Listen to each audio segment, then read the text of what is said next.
Hello friends, welcome to Dhana's tips. எப்போதும் எல்லாருமே சோளம் சாப்பிடுவோம். இந்த சோளத்தை வச்சு வெரைட்டியாக நிறைய நம்மளால் செய்ய முடியும். இன்றைக்கி சோளத்தை வச்சு வெரைட்டியாக ஒரு 4 டிஷ் எப்படி பண்ணுறதுன்னு நம்ம இன்றைக்கி பார்க்கலாம். இந்த சோளத்தை வச்சு வெரைட்டியான டிஷ்ஷஸ்லாம் பண்ணுறதுக்கு நான் இன்றைக்கி 7 சோளம் எடுத்திருக்கேன். ஃபஸ்ட்டு நம்ம என்ன பண்ணணும்னா, சோளத்து மேலே உள்ள அந்த இலையெல்லாம் நீக்க போகிறோம். சோளத்தோட இலையை நீக்கும்போது சோளத்துக்கு மேலே உங்களுக்கு ஒரு நார் தெரியுதில்ல, இந்த நாரை நம்ம மேக்ஸிமம் எல்லோரும் தூக்கி தான் போடுவோம். ஆனால் இன்றைக்கி நம்ம சோளத்தோட நாரை வச்சு கூட ஒரு டிஷ் பண்ண போகிறோம். அதுக்காக சோளத்தோட நாரெல்லாம் தனியாக கலெக்ட் பண்ணி எடுத்துக்கலாம். இந்த இலையை நம்ம தூக்கி போட்டுடலாம். சோளத்தோட நார் இருக்குல்ல, இதை கார்ன் சில்க் அப்படின்னு சொல்லுவாங்க. இந்த கார்ன் சில்கை வச்சு நம்மளால் ஒரு டீ தயாரிக்க முடியும். சோளத்தில் பார்த்திங்கன்னா நார் சத்து அதிகமாக இருக்குது. நார் சத்து நமக்கு அதிகமாக கிடைச்சதுன்னா நம்ம உடலில் என்ன நன்மைகள் ஏற்படும்னா, மலச்சிக்கல் பிரச்சனையை சரி செய்யும். அது மட்டும் இல்லாமல் குடல், வயிறு, புற்றுநோய் சம்மந்தமான பிரச்சனைகள் இது எல்லாத்தையுமே தடுக்கிறதுக்கு இது ரொம்ப உதவி செய்யும். செரிமான பிரச்சனையையும் இது சரி செய்யும். சோளத்தில் விட்டமின் பி சத்து அதிகமாக இருக்குது. இது அதிகமாக இருக்கிறதுனால நம்ம உடலுக்கு நரம்பு மண்டலங்கள் சீராக செயல்படுறதுக்கு இது உதவி செய்யும். அடிக்கடி வயிற்றுப்போக்கு ஏற்படுறவங்க இந்த சோளத்தை அடிக்கடி உணவில் எடுத்துக்கும் போது அந்த வயிற்றுப்போக்கு பிரச்சனையை சரி செய்யும். ஞாபக மறதி, தோல் சம்பந்தமான பிரச்சனையை கூட இது சரி செய்யும். கர்ப்பிணி பெண்கள் அடிக்கடி சோளத்தை உணவில் எடுத்துக்கும் போது அவங்களுக்கு பிறக்க போகிற குழந்தை எடை குறைவாக உள்ள பிரச்சனை இல்லாமல் ரொம்ப ஆரோக்கியமாக பிறக்கும். 100 கிராம் சோளத்தில் பார்த்திங்கன்னா 365 கேலோரி இருக்குது. இதனால் சோளத்தில் பார்த்திங்கன்னா மஞ்சள், வெள்ளை நிற பொருள்லாம் இருக்கும்ல, அதெல்லாம் நம்மளோட வெயிட் கெயினுக்கு உதவி செய்யும். ரொம்ப ஒல்லியாக இருக்கிறவங்க தினமும் சோளத்தை சாப்பிட்டுட்டு வந்தாங்கன்னா அவங்களால வெயிட் அதிகமாக கெயின் பண்ண முடியும். இப்போ சோளம் தனியாக, நார் தனியாக பிரித்து எடுத்தாச்சு. ஃபஸ்ட் இந்த மாதிரி சோள நாரை தனியாக எடுத்து வச்சுக்கலாம். ஃபஸ்ட்டு சோளத்தில் நம்ம 2 சோளத்தை மட்டும் எடுத்துக்க போகிறோம். 2 சோளத்தை எடுத்து சோளத்தை துருவி எடுத்துக்கலாம். சோளத்தில் பார்த்திங்கன்னா ஒமேகா 3 கொழுப்பு அமிலங்கள் இருக்குது. இது நம்ம உடலுக்கு தீங்கு விளைவிக்கக்கூடிய கெட்ட கொலஸ்ட்ரால் சத்து எல்லாத்தையும் குறைச்சி நம்மளோட இரத்த நாளங்கள், நரம்புகள், இதயத்துக்கு செல்லக்கூடிய நரம்புகள் எல்லாத்துலேயும் கொழுப்பு சத்து படிந்துடாமல் தடுத்து சீரான இரத்த ஓட்டத்துக்கு உதவி செய்யுது.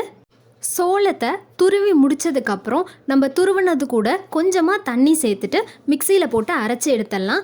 அரைச்சி முடித்ததுக்கப்புறம் இந்த மாதிரி ஒரு வடிகட்டியை வச்சு நம்ம வடிகட்டி எடுத்துக்கலாம். நம்ம ஃபஸ்ட்டு செஞ்சிட்ருக்க இந்த டிஷ் பேர் சோளப்பால். சோளத்தை அரைச்சி நம்ம பால் பிழிஞ்சு எடுத்து இதை நம்ம அப்படியேவும் குடிக்கலாம். அப்படி இல்லைன்னா இதில் கொஞ்சோண்டு தண்ணி மிக்ஸ் பண்ணி நம்மளுக்கு இனிப்பு டேஸ்ட்டுக்காக ஜீனி ஆட் பண்ணி கூட குடிக்கலாம். இதில் அவ்வளவு சத்துக்கள் இருக்குது.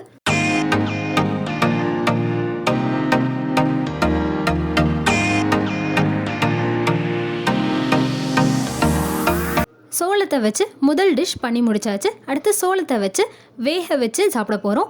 இது மேக்ஸிமம் நம்ம எல்லாருமே நம்ம வீட்டில் செய்கிற மெத்தட் தான். இட்லி பானையில் சோளத்தை இந்த மாதிரி 2ஆக அரிஞ்சு வேக வச்சு எடுக்க போகிறோம். இதில் நம்ம புதுசாக என்ன பண்ண போகிறோம்னா, லெமன் பிழிஞ்சு நம்ம சாப்பிட போகிறோம். சோளத்தை இந்த மாதிரி கட் பண்ணி இட்லி பானையில் வச்சு ஒரு 10 நிமிஷத்துக்கு மூடி வேக வச்சு எடுத்துக்கலாம்.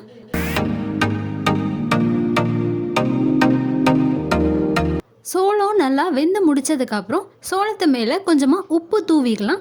உப்பு தூவி விட்டு முடித்ததுக்கப்புறம் திருப்பி இட்லி பானையை மூடி வச்சு ஒரு 2-3 நிமிஷத்துக்கு வேக வச்சா போதும்.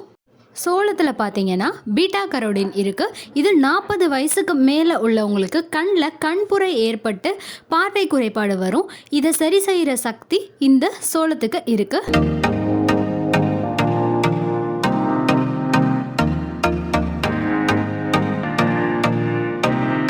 சோளம் நல்லா வெந்துருச்சு. இப்போ இதை ஒரு பிளேட்க்கு மாற்றி ஆற வச்சு எடுத்துக்கலாம்.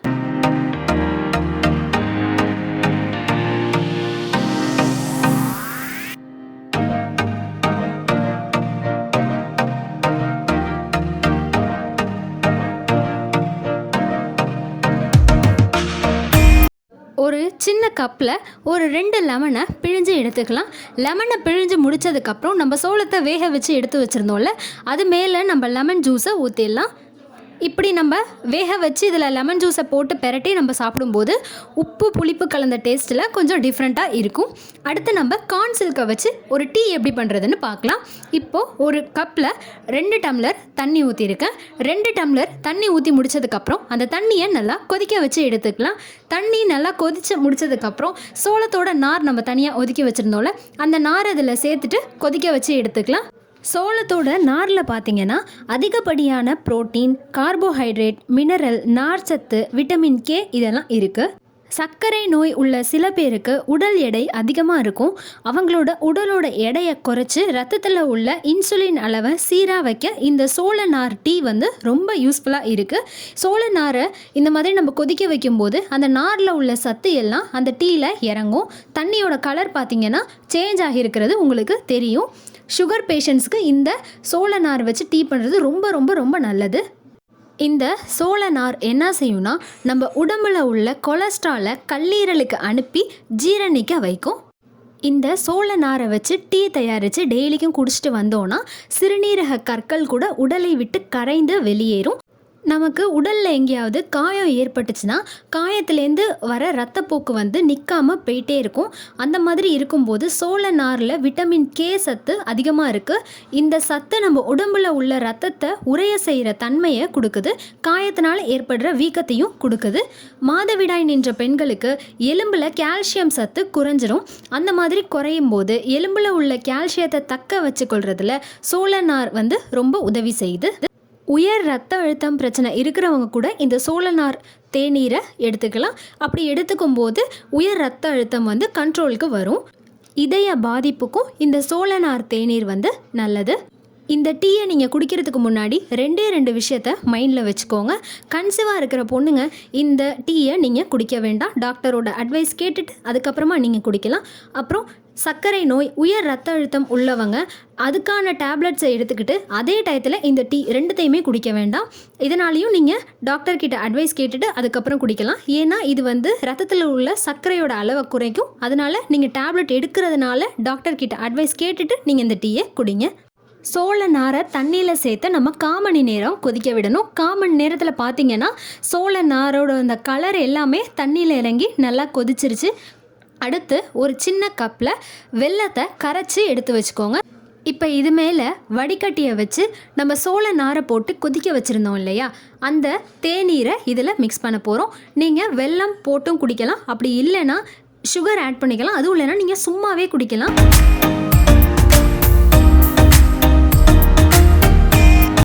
இந்த தேநீரில் வெல்லம் நல்லா மிக்ஸ் ஆகணுங்கிறதுக்காக ஒரு ஸ்பூனை வச்சு நல்லா கலந்து விட்டு எடுத்துக்கலாம். வெல்லத்தை கலந்து விட்டு முடித்ததுக்கப்புறம் நம்ம என்ன செய்ய போகிறோம்னா லெமன் பிழிஞ்சு அந்த லெமனோட சாறையும் இதில் ஊற்ற போகிறோம். லெமனோட சாறு சேர்த்து இதில் நம்ம மிக்ஸ் பண்ணி குடிக்கும்போது இது இன்னும் ரொம்ப டேஸ்ட்டாக இருக்கும். இதில் வேணும்னா நீங்கள் இஞ்சி கூட நீங்கள் ஆட் பண்ணிக்கலாம். அடுத்து நம்ம சோளத்தை சுட்டு சாப்பிட போகிறோம். சோளத்தை சுட்டு சாப்பிட்றதுக்கு சோளத்தை இந்த மாதிரி இலையோடையே எடுத்துக்கோங்க. இலையோடு எடுத்துட்டு சோளத்தோட தலைப்பகுதியை கட் பண்ணி எடுத்துடலாம். கட் பண்ணி முடித்ததுக்கப்புறம் இந்த மாதிரி உங்ககிட்ட ஒரு கம்பி இருந்துச்சுன்னா தலைப்பகுதியை கட் பண்ணோம்ல அந்த இடத்துக்குள்ளே விட்டுடலாம். இந்த கம்பியில் சோளம் வந்து ஸ்டிஃபாக நிற்கணும். கம்பியில் இப்போ சோளம் நல்லா ஸ்டிஃபாக இருக்குது. அடுத்து நம்ம என்ன செய்யணும்னா சோளத்து மேலே இலை இருக்குல்ல, இலை வந்து நல்லா டார்க்கான ஒரு லேயராக இருக்கும். அடுப்பில் நம்ம சோளத்தை காமிச்சு சுடும்போது நம்மளால் சுட முடியாது. அதுக்காக என்ன செய்கிறோன்னா சோளத்துக்கு மேலே உள்ள இலையெல்லாம் பிக்கிறோம். அப்படியே ஃபுல்லாக பிச்சிட வேண்டாம். சோளத்து மேலே லைட்டாக ஒரு லேயர் இருக்கிற மாதிரி நம்ம வச்சுக்குவோம். ஏன்னா நம்ம அடுப்பில் டைரெக்டாக நெருப்பில் சோளத்தை காமிச்சு சுடும்போது சோளம் நல்லா கருகி போக வாய்ப்பு இருக்குது. அதனால கம்மியாக அது கருகணும் அப்படிங்கிறதுக்காக தான் நம்ம என்ன பண்ணுறோம், சோளத்து மேலே லைட்டாக ஒரு லேயர் மட்டும் விட்டு வச்சுட்டு பேலன்ஸ் எல்லாத்தையும் பிக்கிறோம். அப்படி பிக்கும்போது சோளத்தோட நாரையும் பிச்சிருங்க. சோளத்தோட மேல் பகுதி பார்த்திங்கன்னா லைட்டாக ஒரே ஒரு லேயர் மட்டும்தான் இருக்குது. இப்போ அதை நம்ம டைரெக்டாக அடுப்பில் காமிச்சு சுட்டலாம். சோளத்தை வேக வச்சு சாப்பிட்றது ஒரு டேஸ்ட்னா, சுட்டு சாப்பிட்றது இது ஒரு தனி டேஸ்ட்டாக இருக்கும்.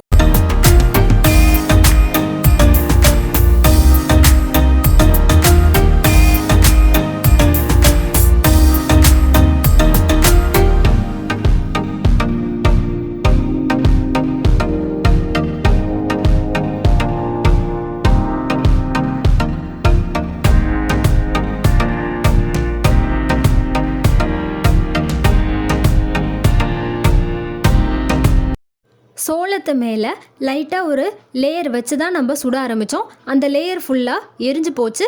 இப்போ அந்த லேயரை பிச்சு எடுத்துகிட்டு டைரெக்டாக நம்ம சோளத்தை அடுப்பில் காமிக்கலாம். இப்போ பார்த்தீங்கன்னா சோளம் ரொம்பலாம் ஒன்றும் கருகலை, நல்லா சுட்டுட்ருக்கோம்.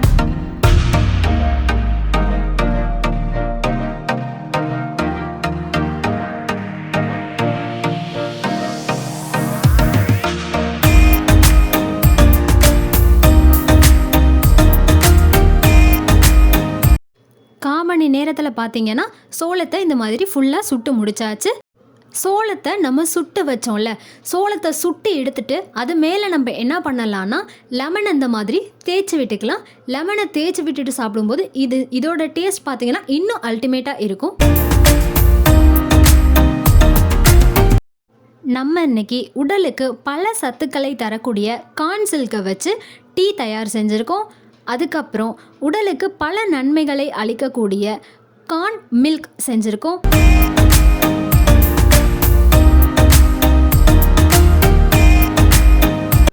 சோளத்தை வேக வச்சு லெமன் போட்டு சாப்பிட்ருக்கோம். அடுத்து சோளத்தை சுட்டும் சாப்பிட்ருக்கோம். சோளத்தை வச்சு இவ்வளவு வெரைட்டிஸ் பண்ண முடியும். ட்ரை பண்ணுங்கள். ட்ரை பண்ணிவிட்டு எப்படி இருக்குன்னு கமெண்ட் பண்ணுங்கள். சேனலுக்கு சப்ஸ்கிரைப் பண்ணுங்கள். மறக்காமல் பக்கத்தில் இருக்கிற பெல் ஐக்கானை கிளிக் பண்ணிக்கோங்க. தேங்க்யூ.